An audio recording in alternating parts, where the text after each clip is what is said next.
그를 경록해 하여 크게 죄를 얻었습니다. 이런 제목으로 신명기 강의를 이어가겠습니다.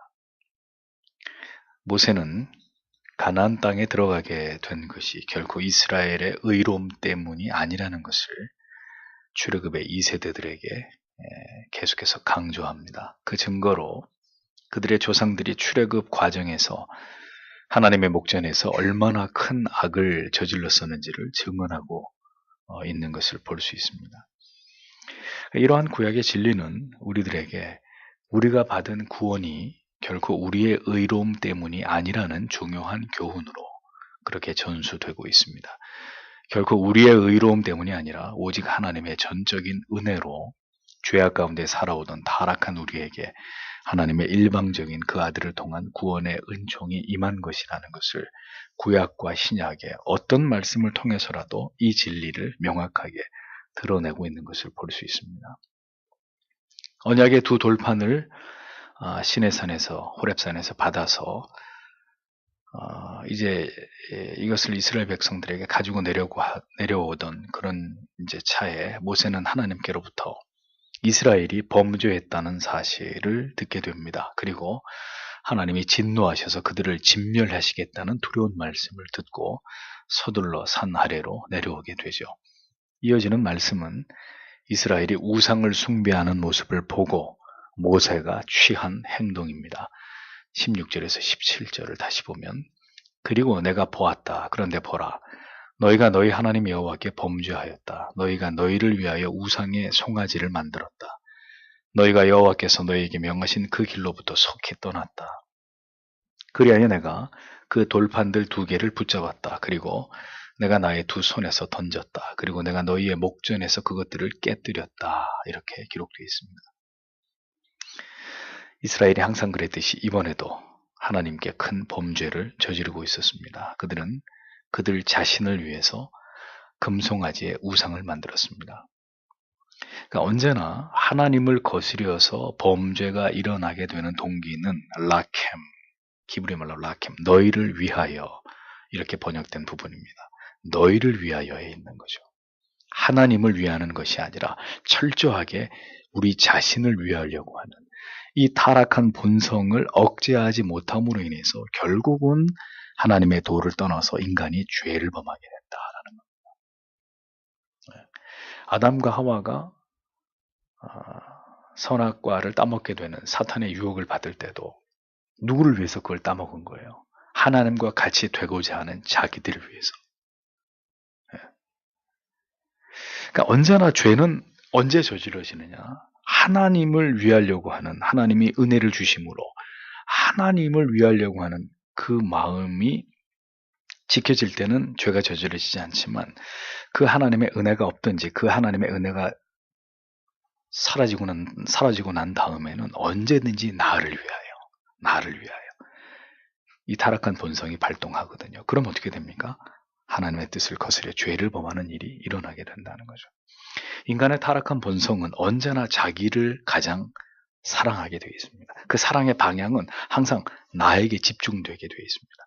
그래서 언제나 우리의 마음과 중심이 이렇게 나를 향할 때 하나님께는 바로 그렇게 나를 사랑하려고 하는 내가 문제를 일으키게 되는 장본인이 되는 것입니다.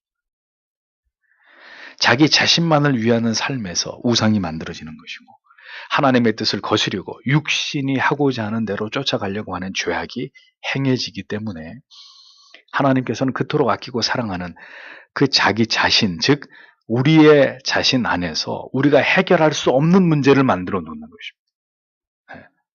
그것이 인간이 자기를 사랑하지 않으면서 살아갈 수 있는 방법이기 때문에 우리가 우리에게 집중하면 집중할수록 하나님은 우리 안에 우리의 힘으로는 도저히 해결할 수 없는 문제들을 우리 안에다 두신단 말이에요. 그래서 우리를 사랑하지 못하도록 우리 안에 해결책이 없다는 걸 뼈저리게 깨닫게 하기 위해서 자기를 사랑하는 자들마다 그 자기 속에 자기 힘으로 도저히 해결할 수 없는 문제들을 하나님이 심어놓는 거예요. 그렇게 해야 타락한 인생이 누굴 찾겠습니까? 그 자기 안에 자기도 해결되지 않는 문제를 가지고 하나님 앞으로 갈 거 아니에요. 그게 하나님이 모든 사랑이 우리 자신에게 집중하지 못하게 하시는 장치인 것입니다. 모세가 없는 틈을 타서 이스라엘은 또 자기 자신을 위해서 이 같은 죄를 범했습니다.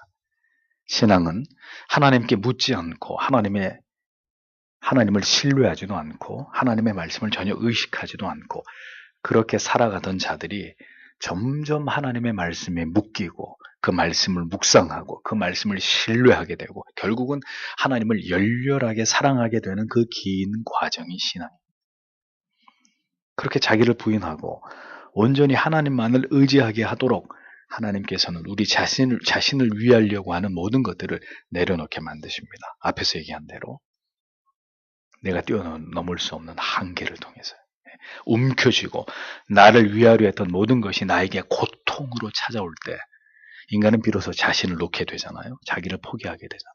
자기를 사랑의 대상으로 삼지 않게 되잖아요. 그래서 우리에게 고통이 있는 것입니다. 이스라엘 백성들은 여전히 자기를 더 의지하고 더 사랑하고 있었습니다. 여전히 중심이 자신들에게서 하나님께로 이동하지 않은 상태였습니다. 그런 상태에서는 그들이 뭘 하든 그것은 하나님을 위한 것이 아니라 자기 자신들을 위한 것이 되기 마련입니다. 그게 뭐예요? 그게 죄예요. 거기서 죄가 나오고 거기서 우상이 만들어져요. 하나님이 싫어하시는 불신이 바로 그것입니다. 자기들을 위해서 우상을 만든 행위에 대한 하나님의 판단은 급격히 하나님의 명하신 도에서 그들이 떠났다는 거예요. 성경에 급격히 떠났다. 언제 우리 행동이 급격해집니까? 우리 안에 동기가 있을 때, 우리가 하고 싶을 때, 우리가 그걸 너무 좋아할 때 우리의 행동은 굼뜨지 않습니다. 교회 가자. 그러면은 30분이고 1시간이고 질질 끌다가 외식하러 가자, 영화 보러 가자. 그러면 제일 먼저 옷을 챙겨 입는 거죠. 그게 인간이란 말입니다. 급격히 그 도에서 떠났다. 우리 자신을 위해서 무엇을 행하던 그것이 심지어 아무리 종교적이고 거룩해 보이는 것이라 할지라도 그것은 급격히 하나님의 명하신 도에서 멀어지고 떠나가고 분리되고 불순종하는 죄가 될 수 있다는 거예요. 왜? 거기에 내가 들어가면 거기에 나를 위한 동기가 그 안에 들어가 버립니다. 급격히 하나님께로부터 멀어지는 길은 오늘도 우리가 우리 자신을 위해서 우리의 생각대로 무엇인가를 골몰하게 행하는 것임을 기억해야 합니다. 하나님의 생각과 마음과 분리되어서 우리가 우리 자신을 위해서 무엇인가를 부단히 추구하면 추구할수록 우리는 급격히 하나님의 도로부터 이탈하게 됩니다. 신자가 예수님을 향해서 믿음을 갖게 된 이후로부터 부단히 진리를 깨달아가면서 자신만을 위한 삶을 살아서는 안 되고 하나님과 지체들을 사랑하고 그 대의를 위한 삶을 살아가야 합니다. 그것이 인생을 참된 신앙 안에서 올바르고 지혜롭게 살아가는 하나님이 베푸시는 충만한 은혜 아래서 평강을 누리는 첫 격입니다. 예수를 믿는다고 하면서도 억척같이 이 세상에서 자기만을 위한 삶을 살아가기 위해서 노력하는 삶은 결국 급격히 하나님께로부터 멀어지고 생명 있는 신앙과 동떨어지는 삶이 될 수 있다는 것을 잊어서는 안 됩니다. 나를 움직이는 동력이 나를 향한 사랑이 돼서는 안 돼요. 하나님을 향한 사랑이어야 됩니다. 그게 될 때까지 하나님은 나 때문에 내가 고통당하게 한다. 잊어버리지 마십시오. 모세는 이렇게 자기들을 위해서 우상을 만들고 하나님과 멀어지고 있었던 이스라엘 백성들을 향해서 자신이 하나님께로부터 받아온 두 돌판을 어떻게 합니까? 그들에게 집어 던져버립니다. 그것을 깨뜨려버립니다. 자, 여러분, 이 모세의 행위는 우발적인 행위가 아닙니다. 사실은. 여기서 들어라는 단어와 너희의 목전에서 특별히 성경의 원문에는 이 모세의 행동이 우발적이 아니라는 것을 계속해서 그 행동을 하나하나 쫓아가면서 기록을 해놨거든요. 그러니까 이런 문구들은 모세가 그 돌판을 깨뜨린 행위가 의도치 않은 행위가 아니라는 것을 보여주는 겁니다. 자, 그게 무슨 얘기냐면 고대 근동 지역의 전통에 따르면 모세가 돌판을 깨뜨렸다는 것은 어떤 거냐면 계약서를 찢어버리는 것과 같은 거예요. 어떤 계약 관계의 중요한 문서의 그 유효성을 파기시키는 것을 의미하는 거예요. 계약이 파기되면 어떻게 되죠? 계약서를 찢어버리잖아요. 갑과 을의 관계가 없어져 버리는 거잖아요. 계약의 유효성을 갖게 되는 모든 명령들이 무효화되는 것을 뜻하는 거잖아요. 그러니까 모세가 하나님 앞에 이스라엘 백성들이 대대로 지켜야 될 규례의 법, 이 십계명, 이 말씀 패를 들고 내려왔는데 이스라엘 백성이 하나님 앞에 참남한 우상을 숭배하는 죄를 저지르니까 방금 하나님 앞에 받아왔던 그 언약의 두 돌판을 집어 던지면서 언약이 파기됐다는 상징성을 보여주는 행위죠.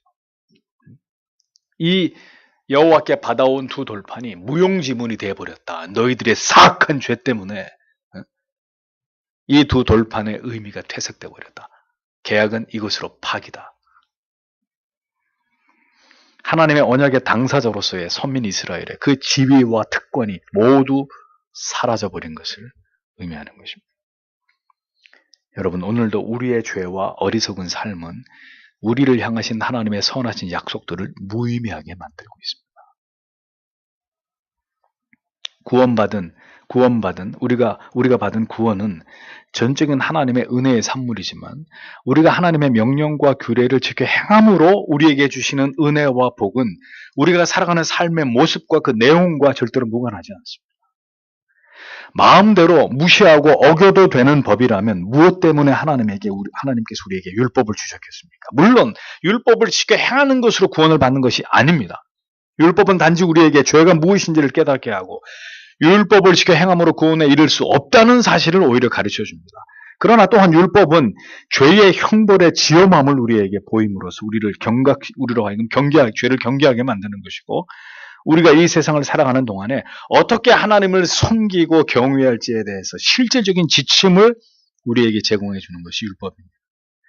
그러니까 성도가 그 율법을 지키지 않으므로 구원을 받지 못하는 것은 아니지만 율법을 무시하고 거부하고 그것을 거스려 죄를 범하는 삶을 살아간다면 그러면 그러할지라도 하나님의 공의는 우리를 절대로 벌하지 않는 공의냐?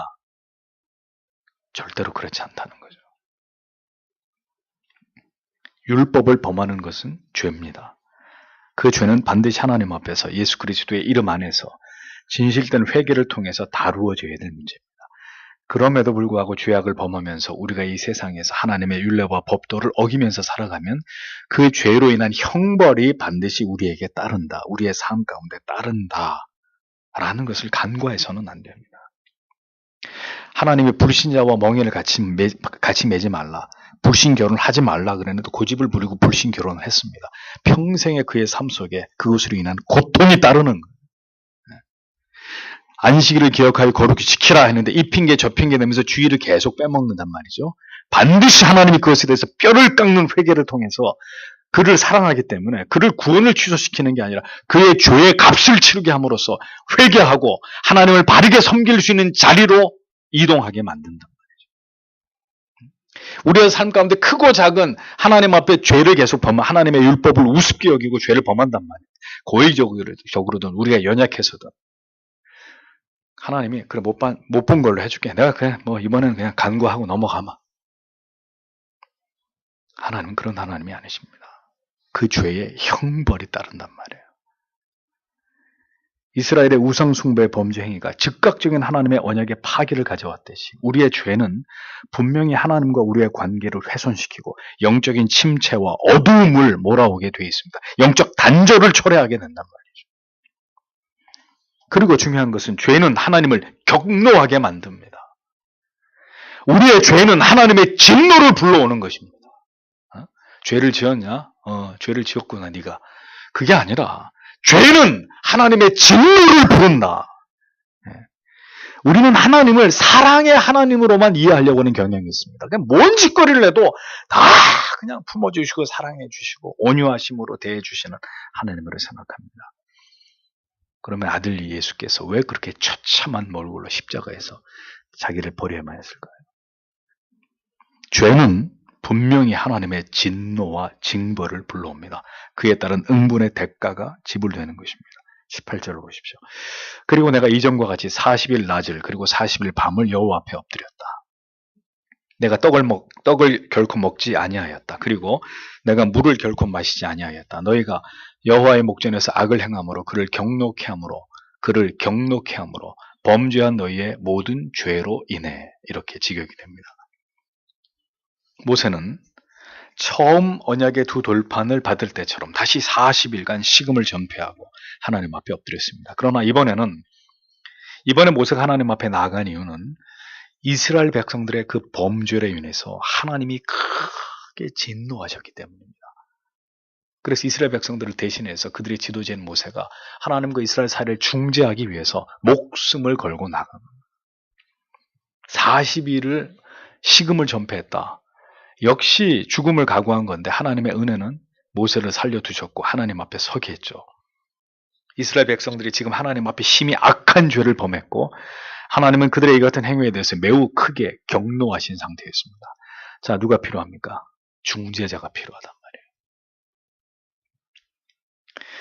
죄를 지어도 아무 일이 일어나지 않으니까 우리는 하나님께서 우리의 죄에 대해서 얼마나 진노하시는지를 알 수가 없습니다. 네. 하나님께서 경노하신다는 개념조차도 우리는 분명하게 이해가 되지 않아요. 왜냐하면 이게 하나님에 대한 우리의 무지인데 우리가 하나님의 명령을 어기고 규례와 법들을 어기면 당장 우리 눈앞에 벼락이 칩니까? 우리가 나가다가 꼬꾸라져가지고 다리가 부러지나요? 죄를 지으면 당장 이런 하나님의 징벌이 나타나가지고 하나님이 나에 대해서 지금 진노하고 계신다는 걸 그때그때 우리가 느낄 수 있습니까? 아니란 말이에요. 아무 신호가 없단 말이죠. 그러니까 어떻게 해요? 우리가 우리의 죄를 스스로 가볍게 여기는 심각한 경향이 있다는 거죠. 죄를 지어도 용서를 구하고 회개를 하면 된다는 지극히 어리석은 생각만으로 죄에 대해서 하나님이 진노하신다는 개념을 그다지 중요하게 여기지 않는단 말입니다. 그냥 내 상황에 따라서 내 형편에 따라서 얼마든지 죄를 지을 수 있고 누구도 성경 말씀대로 다 살 수 없으니까 그렇게 죄를 짓고 살아가는 건 지극히 정상적인 거고 당연한 거죠. 그렇게 생각한단 말입니다. 율법을 지켜서 구원을 받는 것이 아니고 율법은 다 폐지되었으니 율법을 지키지 않는다고 구원을 얻지 못하는 것이 아니라는 이러한 우리의 지식들이 만약에 우리를 스스로 방종에 이르게 할 것 같으면 그 모든 결과는 하나님과 영적 단절이라는 것을 기억해야 되는 겁니다. 어떤 은혜도 하나님의 보호하심 아래에 있다는 확신도 하나님의 사랑을 받고 있고 하나님과의 친밀함을 맛보는 어떤 영적 감격도 없이 살아가게 되는 무의미하고 곤고한 삶을 고집하게 되는 것입니다. 하나님께서는 우리의 죄악에 대해서 진노하시는 하나님이십니다. 매일 하나님의 법을 무시하고 업신여기고 살아가도 아무 일도 일어나지 않는다고 여기고 그렇게 영적으로 깊이 잠든 삶을 하나님의 뜻에 불순종하는 삶을 이어가 보십시오. 그의 인생이 하나님의 기뻐하시는 뜻에서 얼마나 벗어나서 죄악의 어두움 속에서 많은 것들을 잃어버리고 당하지 않아도 될 고통을 자초하고 괴로워하게 될지를 분명하게 인생 속에서 그것을 경험하게 된다는 거죠. 하나님은 반드시 자신의 사랑하시는 자녀들의 죄의 문제를 다루십니다. 하나님의 법을 어기고 임의대로 우리가 불순종한 모든 것에 대한 그 대가를 지불하게 하십니다. 회개는 별개의 문제입니다. 회개할 때 그 죄가 그 벌이 감해지는 은혜는 있어도 모든 죄에는 형벌이 따릅니다. 그것이 우리의 삶에 고스란히 고통으로 찾아오게 되는 것이고 우리는 그 모든 고통 속에서 나의 행위가 나의 삶이 무엇이 죄악이었는지를 뼈저리게 깨닫고 회개하고 다시 돌이켜 하나님 경외하는 도를 배워 나아가게 되는 것입니다. 그래서 인생은 수고와 슬픔뿐인 이유가 그 과정이 이루어지는 것이기 때문에 우리 가운데 어떤 사람이 모범생입니까? 예? 어떤 사람이 태어나서 죽을 때까지 하나님의 법을 하나도 어기지 않고 지극히 모범적인 길을 걸어갈 수 있는 그런 사람이 누가 있습니까? 그러니까 한평생의 인생이 죄를 짓고 넘어져서 하나님 앞에 벌을 받고 깨닫고 다시 회복돼서 하나님을 경외하고 살다가 또 다시 죄를 짓고 넘어져서 또 이번에도 이게 죄라는 걸 깨닫고 또 회복되고 그래서 또 하나님을 잘 경외하고 이게 끊임없이 반복되는 거죠. 끊임없이. 그러면서 점점점 하나님의 사람이 되어가는 거예요. 점점점 더 하나님에 대해서 깊이 알아가고 하나님을 두려워 경외하고 사랑하면서 하나님의 말씀에 절대 복종하는 그런 그리스도인이 되어가는 거잖아요. 그러니까 그리스도인의 삶 전체에는 고난과 고통이 따라올 수밖에 없는 거예요. 잘 먹고 잘 사는 날들만 있는 게 아니라 수고롭고 눈물 나고 고통스럽고 육신의 지극한 고통과 손실과 나를 너무너무 아프게 하는 사람 별의별 일들을 다 겪으면서 내 안에 있는 죄를 깨닫고 하나님의 사람으로 점점 더 변화되어가는 내가 잘게 빠지고 갈아지면서 하나님이 기뻐하시는 사람으로 변화되어가는 그게 한평생에 우리의 삶 속에 지속되는 일이란 말이죠. 우리는 그러니 그 모든 과정을 통해서 더 하나님을 잘 알고 잘 믿고 잘 경외하는, 하나님을 기쁘시게 하는 사람들이 되어가기를 기도할 뿐이에요. 주여 잘 먹고 잘 살고 부자가 되게 해주십시오. 그런 기도가 필요 있는 게 아니라 이 모든 인생의 시간들을 지나가면서 주님 나를 발견하고 나를 깨닫고 내 죄를 보게 하시고 하나님을 더 사랑할 수 있는, 하나님을 더 신뢰할 수 있는 하나님의 사람 되게 해주시옵소서. 그게 평생의 기도의 제목이 돼야 되는 거죠. 모세는 이스라엘 백성들의 죄로 인해서 대노하신 하나님 앞에 엎드렸습니다. 19절에서 20절. 왜냐하면 내가 너희를 멸하시기 위해 하나 여호와께서 너희에게 분노하시는 그 노여움과 그 진노 앞에서 두려워하였기 때문이다. 그러나 그때에도 여호와께서 나를 들으셨다. 그리고 여호와께서 그를 멸하시기 위해 아론에게 심히 진노하셨다. 그리고 그때에도 내가 아론을 위하여 기도하였다. 모세는 하나님의 진노하심 앞에서 두려워 떨었다고 고백합니다. 하나님께서 우상을 숭배한 이스라엘의 죄를 물어서 그들을 진멸하시려고 했다. 모세가 말합니다. 하나님이 이스라엘을 멸하고자 했습니다. 뭐라고 하죠? 다 죽여버리고 내가 너를 통해서, 모세 너를 통해서 이전에 있던 이스라엘보다 더 강력한 민족을, 나라를 내가 세울 거다. 이렇게까지 말씀하십니다. 하나님이 이스라엘을 진멸하고자 했습니다. 보세요. 하나님은 분명히 백성들의 죄에 대해서 진노하는 하나님이다. 죄를 지어도 그냥 넘어가주는 하나님이 아니라 그 죄에 대해서 진노하시는 하나님이다. 모세는 하나님의 진노하심을 보았습니다. 그리고 느꼈습니다. 그런 하나님의 진노하심 앞에서 사시나무 떨듯 두려워 떨면서 거기서 생애적인 중보적 기도를 드립니다. 하나님께서는 범죄한 이스라엘 백성과 그 일을 주모한 아론까지 죽이려고 했습니다. 제가 성경을 공부하면서 성경에 여러 미스테리한 인물이 많이 나오지만 그 중에 한 사람이 아론인데, 아론이 왜 미스테리하냐? 온갖 악한 짓을 다 저지르고도 살아남거든요. 네. 다른 사람이 그쯤 되면 벼락이 내려서라도 죽었을 텐데 아론이 끝까지 살아남는다. 아주 이해하기 어려운 부분이에요. 여러분들은 그런 생각 안 해보셨습니까? 잘 보세요. 모세가 이스라엘을 위해서 그리고 아론을 위해서 목숨을 건 기도를 하나님 앞에 드린 거예요. 죽어 마땅한 그 이스라엘 백성들을 선동해서 금송아지를 숭배하게 만든 장 본인이잖아요. 그러면 죽어도 제일 첫 번째로, 그것도 아주 처참하게 하나님의 징계를 받아 죽어야 될 사람이 아론이란 말이에요. 근데 모세가 분명히 얘기합니다. 이스라엘을 위해서도 기도하고 내가 아론을 위해서도 기도해요. 하나님은 다 죽이려고 하는데, 하나님은 진멸하려고 하는데 이스라엘을 위해서, 아론을 위해서 내가 기도했다. 그 기도를 하나님이 들으셨다고 얘기합니다. 여러분, 우리 모두 죽을 자들이었습니다. 아론하고 절대로 다르지 않은 영원한 지옥의 형벌이 예비됐던 자들이었습니다. 하나님의 진노의 대상자들이었습니다. 하나님의 저주 아래에 있던 자들이었습니다. 그런데 하나님의 아들 예수 그리스도께서 그 죄를 모두 대속하신 것입니다. 그 하나님의 맹렬하게 타오르는 진노의 불꽃을 아들께서 십자가 위에서 끄신 것입니다. 죽은 자들이었습니다. 모세의 중보적 기도는 그 죽어 마땅한 이스라엘과 아론을 살렸습니다. 구약에 나타나는 이 사건에서 모세의 기도는 바로 메시아의, 그것에 대한, 메시아의 대속에 대한 예표가 되는 것이죠. 처참하게 죄를 저지른 백성이 있고 하나님이 있는, 진노하신 하나님이 있는데 이 둘만 있으면 해결이 안 되는 거잖아요. 예? 전적으로 타락하고 부패한 무능한 인간이 있고 하나님이 계시는데 이 둘만 있으면 영원히 이 관계가 회복이 안 된단 말이죠. 누군가가 필요한 거예요. 누군가가. 그분이 예수 그리스도이셨고 이 현장에서는 누구였습니까? 모세였단 말이죠. 그러므로 모세는 신약에 오실 예수 그리스도의 예표가 되는 거죠. 그 모세의 중보적 기도, 생명록에서 내 이름을 지우시고 이스라엘을 멸하시겠다고 하는 하나님의 명령을 거두어달라.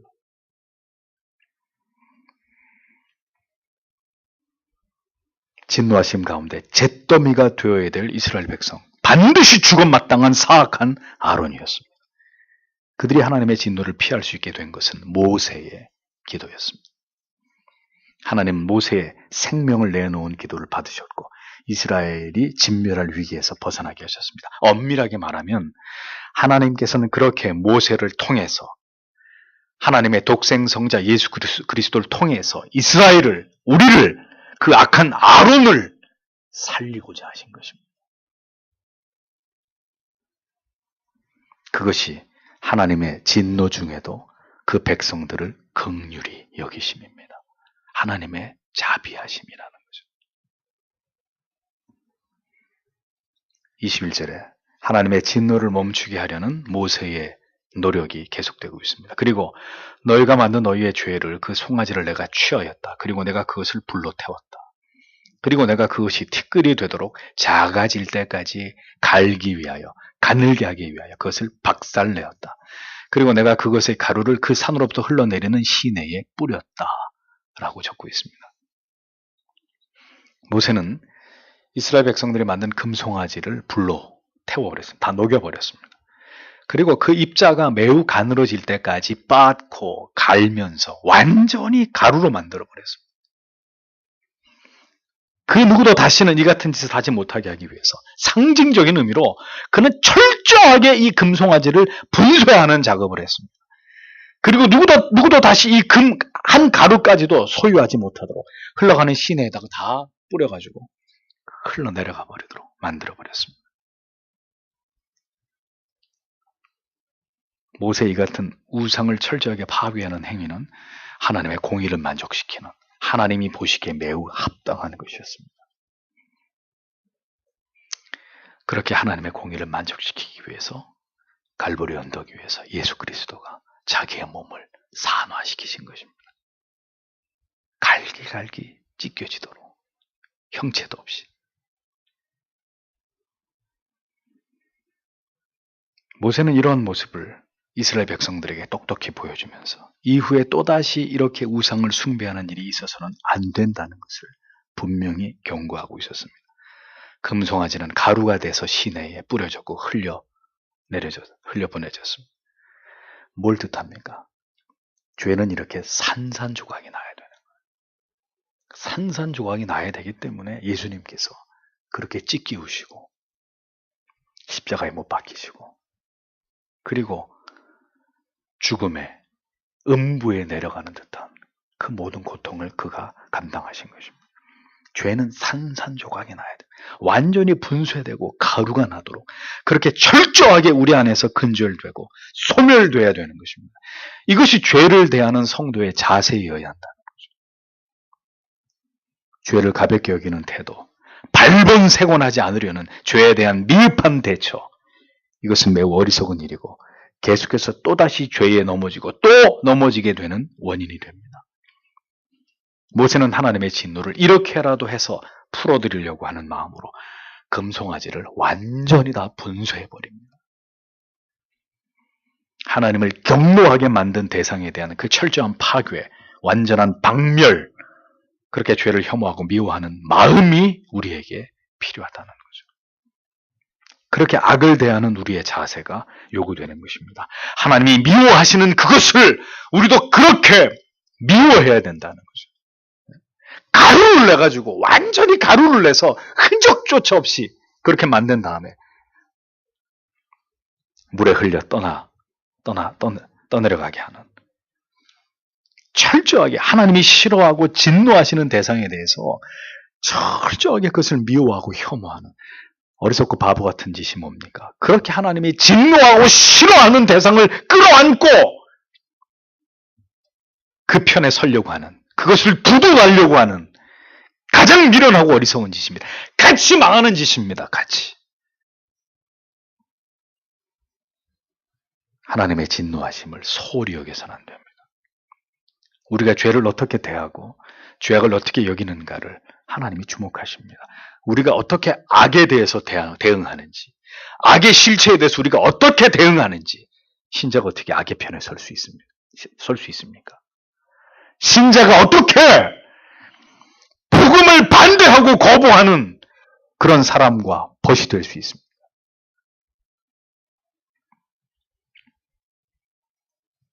철저한 회개와 돌이킴, 작은 죄라도 그것을 절대로 가볍게 여기고지 않는 민감한 양심, 십자가의 보혈의 은혜를 묵상하고 그것에 감사하는 성도의 마음에 언제나 깃들어야 되는 정서일 것입니다. 하나님을 진노케 하는 것을 가볍게 여기며 살아가고야 우리가 악의 편에 서고야 어찌 하나님과 올바른 관계 속에서 충만한 은혜를 누리겠습니까? 세상이 이렇게 악을 향해 치닫고 있는데 그리스도인이 동성애에 대해서 입뻥끗하지 못하고 이 이념과 체제 자체가 악을 향해서 바뀌고 있는 시대 속에서 그것이 잘못됐다고 이야기하지 못한다면 그 사람이 어떻게 그리스도인이고 하나님의 편에 서 있는 사람입니까?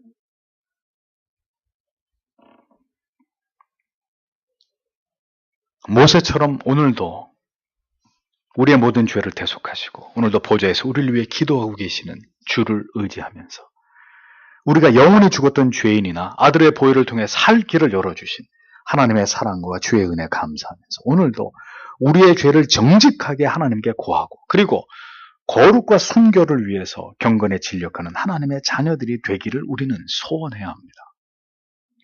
하나님을 경록해 하는 죄, 악, 그 죄악의 문제를 언제나 십자가 앞으로 가지고 나아가서 숨김없이 아뢰고 죄악은 그 모양이라도 버리라고 말씀하신 하나님의 말씀을 결연한 마음으로 따르면서 하나님을 진노하게 만드는 죄와 악과 불의를 진리가 아닌 것을 미워하고 혐오하고자 하는 그런 칼날 같은 죄의식, 죄책감이 아니라 죄의식, 죄를 죄로 분명하게 바라보는 악을 악이라고 분명하게 규정하는 그것을 가지고 오늘도 하나님께서 우리에게 그러한 마음으로 진리를 지켜가도록 하나님이 우리에게 은혜를 주시고 믿음을 더해 주시고 용기를 주시고 크신 은혜를 베풀어 주시기를 우리는 오늘도 하나님 앞에 기도해야 되는 것입니다.